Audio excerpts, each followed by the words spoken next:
नमस्कार. कधीकधी ना धोका टाळण्यासाठी थोडं संशयी असणं गरजेचं ठरतं. आज आपण जातक कथांमधली एक अशीच गोष्ट ऐकणार आहोत जी आपल्याला दूरदृष्टी म्हणजे नेमकं काय याचं खरं शहाणपण शिकवते. बरं. या कथेच्या केंद्रस्थानी एक असा प्रश्न आहे जो आपल्या सगळ्यांनाच कधी ना कधी पडतो. म्हणजे धोका जेव्हा डोळ्यांना स्पष्ट दिसत नाही तेव्हा फक्त एका संशयावरून सावधगिरी बाळगणं हे कितपत योग्य आहे किंवा शहाणपणाचं आहे. आपण हे कसं समजून घेणार आहोत तर एका कथेतून दुसरी कथा उलगडत जाईल. म्हणजे सुरुवात होईल एका भिक्षूच्या संशयापासून, मग आपण एका झाडाची गोष्ट ऐकू, त्यानंतर एका वनातला वादविवाद पाहू, मग ती भीती प्रत्यक्षात कशी उतरते ते बघू, आणि शेवटी या सगळ्यातून दूरदृष्टीचं खरं शहाणपण काय आहे ते समजून घेऊ. चला तर मग सुरू करूया. आपली ही गोष्ट थेट प्राचीन काळात नाही सुरू होत. नाही, याची सुरुवात होते मोग्गल्लान नावाच्या एका भिक्षूपासून आणि त्यांच्यासमोर आलेल्या एका पेचतून.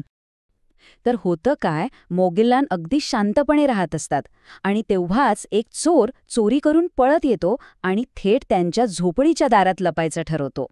त्या माणसाला पाहिल्या पाहिल्याच मोगल्लान यांच्या मनात संशयाची पाल चुकचुकते.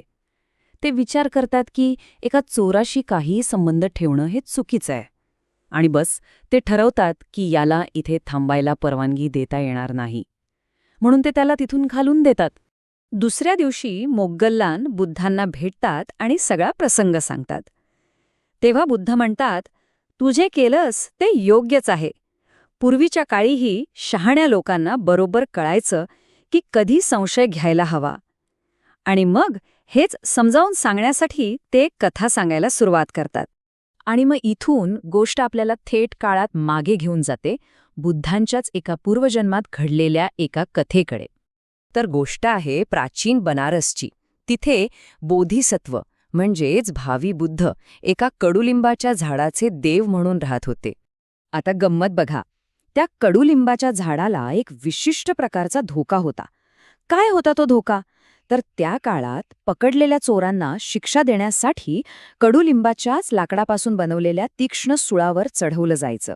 त्यामुळे होतं काय की जेव्हा एक चोर त्या झाडाच्या पायथ्याशी येऊन लपतो तेव्हा कडुलिंबाचा देव लगेच धोक्याचा अंदाज बांधतो. त्याला कळून चुकतं की आपलं झाड वाचवायचं असेल तर या चोराला इथून घालवलंच पाहिजे. आणि मग तो देव लगेच कामाला लागतो. तो त्या चोराला थेट आवाज देतो, अरे चोरा, उठ, का झोपला आहेस? ही झोपायची वेळ नाहीये. राजाचे सैनिक तुझ्या मागावर आहेत, तुझ्या गुन्ह्याची शिक्षा द्यायला. असं म्हणून तो त्याला पळवून लावण्याआधीच तिथून पळवून लावतो. आता कडुलिंबाच्या या कृतीमुळे एक वेगळाच वाद सुरू होतो. त्याचा शेजारीच असलेला एक दुसरा वृक्षदेव या सगळ्यावर लगेच प्रश्न उभा करतो. जवळच असलेल्या अश्वत्थ वृक्षाचा देव त्याला म्हणतो, अरे, जरी ह्या चोराला रंगेहात पकडलं गेलं तरी तुला काय फरक पडणार आहे? ही काय तुझी समस्या नाहीये. यावर कडुलिंबाचा देव आपली दूरदृष्टी समजावून सांगतो. तो म्हणतो, अरे अश्वत्था, तुला माझ्या भीतीमागचं खरं कारणच कळलेलं नाहीये. मला पक्क माहीत आहे, जर तो इथे सापडला तर ते माझ्याच झाडाची फांदी तोडतील आणि त्याला सुळावर चढवतील. म्हणजे बघा, धोका तो चोर नव्हता, तर त्याला त्या ठिकाणी पकडल्या जाण्याचे परिणाम होते. तर मग खरा प्रश्न हा आहे की कडुलिंबाची ही भीती ती खरी होती का? कथा आपल्याला याचं उत्तर लगेचच देते.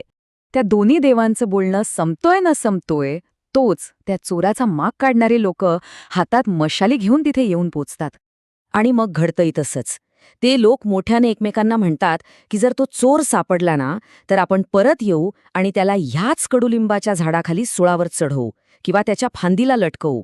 म्हणजे बघा, ज्याची कडुलिंबाला भीती होती अगदी तेच शब्द त्यांच्या तोंडून बाहेर पडतात.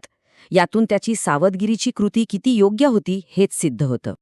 आता धोका सगळ्यांनाच स्पष्ट दिसू लागला होता आणि याच क्षणी कथा आपल्याला तिचा शेवटचा आणि सगळ्यात महत्त्वाचा धडा शिकवते. प्रत्यक्ष पुरावा पाहिल्यानंतर अश्वत्थ वृक्षाच्या देवाला आपली चूक कळते आणि तोच या कथेचा सार सांगतो. तो म्हणतो, न दिसलेल्या धोक्यापासून नेहमी सावध राहावं. खूप उशीर होण्याआधीच संशय घ्यावा, कारण शहाणे लोक या जगातही भविष्याचा विचार करतात. म्हणजे खरं शहाणपण हेच की संभाव्य धोका ओळखून तो टाळण्यासाठी वेळीच पाऊल उचलणं. कथा संपल्यावर बुद्ध ह्या सगळ्याला वर्तमानाशी जोडतात. ते सांगतात की त्या पूर्वजन्मातले ते दोन वृक्षदेव दुसरे तिसरे कोणी नसून संशय घेणारा अश्वत्थ वृक्षाचा देव होता सारीपुत्त, जो त्यांचा एक प्रमुख शिष्य होता, आणि तो शहाणा कडुलिंबाचा देव, तो होता स्वतः बुद्ध. तर ही प्राचीन कथा जाता जाता आजच्यासाठी एक महत्वाचा विचार सोडून जाते की असे कोणते न दिसणारे धोके आहेत, मग ते वैयक्तिक असोत किंवा सामूहिक, ज्यांच्याकडे आपण आज दुर्लक्ष करत आहोत आणि ज्यावर वेळीच पावलं उचलण्यात आपण कुठेतरी कमी पडत आहोत का?